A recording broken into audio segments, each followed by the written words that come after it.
from here, you have your first weapon. You're pretty well good to go now to venture off, get started, make your own base. For those of you who'd like more information, our next move is going to be to get a hammer. So we need 2 more stone and 3 more wood.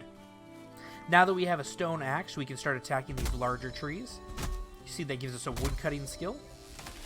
These logs falling do have fall damage. If that falls on you, you will die. Sharp slopes often offer a lot of stone. See these here, these little outcroppings giving us a lot more stone than any of the flat prairies or anything like that.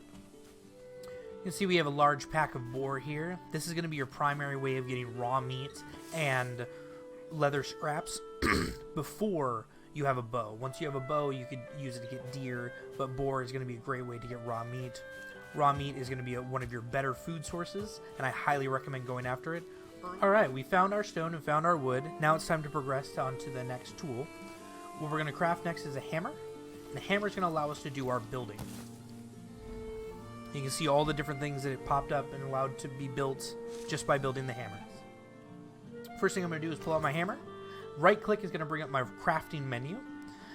For me, because I'm actually really low on food and health, the first thing I'm going to do is I'm going to craft a fireplace. Which a fireplace is very odd because it doesn't have to be crafted within a workbench. So I'm going to get my fire up. I'm going to get my cooking rack. Now what you notice, the cooking rack, I can place the cooking rack pretty much anywhere along. See how it lights up, indicating that that's what it's going to be working with. I recommend putting it far off to one side so that when you're collecting your food, you're not stepping in the fire and lighting yourself on fire. You absolutely can light yourself on fire. Left click to place. Then you want to make sure you pretty much can't interact with the world when your hammer is equipped. So you want to unequip your hammer and walk up to the cooking station. Now right now it's just going to pull whatever meat or whatever thing I have to cook out of my inventory. But if I want to cook something specific, maybe I have multiple things that could be cooked, I can put them in my 1 through 8 action bar and then press the corresponding button to cook that. For now, I don't care. I just want to cook whatever I have. Tap E twice. Now I'm cooking. How do I know when my food is done? Now what you're going to hear is it's sizzling and crackling along like this. But when it's done, you're going to hear a distinctive sizzle sound. That sizzle, that means the food is done. I can pull it off now. If I leave it on there, it will eventually turn into charcoal. And best I can tell, you can just leave charcoal on there forever. It never goes away, it never despawns. It doesn't like light anything else on fire. Then I can do my next round. Leave that. Now, interesting food mechanics. Something that I've never seen in a game before. I'm going to bring all of our food down here. We have 3 different kinds of food. And down here you can see we have 3 boxes on the left-hand side of our health bar and our food bar. This is how much health it's going to give us, how much stamina it's going to give us, how long it's going to last, and what our healing is on this. Why is this important? Because right now I have 1 health and I have about 25 max health. That's what it looks like when I'm completely empty. Now when I add the raspberries here, I'm going to add 10 to my max health and 20 to my max stam. When I'm running around, so you have 3 stamina bars right there.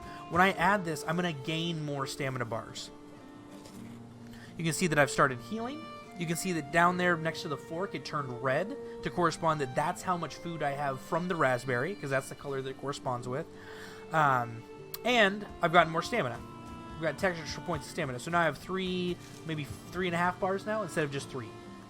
Now we can compound this. I cannot eat more raspberries right now. I can't just fill myself up with raspberries, but I can eat other varying kinds of food. So mushrooms, which actually do better than raspberries. Raspberries are one of the worst foods in the game, but they're very plentiful. I can put mushrooms, and now my stamina just spiked again. See, I just grew again with my stamina, and I can do meat. Meat is so far one of the best things you can do, and that spikes my stamina way up high. I have way more stamina to work with now. I can run for much longer, jump much more often before running out of stamina. And you can see my health bar, the darker area, has grown significantly. Put it up against the fire, you can kind of see it there. Has grown significantly, so my max health is much better. There we go, I just got 4 more health points from the regen. So paying attention to what you're eating, how often you're eating, that's all very important. What is going to happen is as I start to run out of the food, as my body consumes it, those will start to blink. And even to the point where it will say you could do with something to eat will flash on your screen. Now, once that's happened, you could eat the same thing again or replace it with a different kind of food. But right now, let's say I had blueberries in my inventory. Because I'm full, I can't swap that out. So if you're about to head into a dungeon and you want like 3 different kinds of meat equipped, don't just willy-nilly raspberry, blueberry, mushroom, because that's going to be stuck until you run out of food. So that might pause whatever you're trying to do if you're going to fight a boss or do a dungeon or something like that. Alright, we have our fire going, our food is cooked, let's start building our base. What do we got to do first is we have to get down a workbench, because our workbench is going to determine where we can build.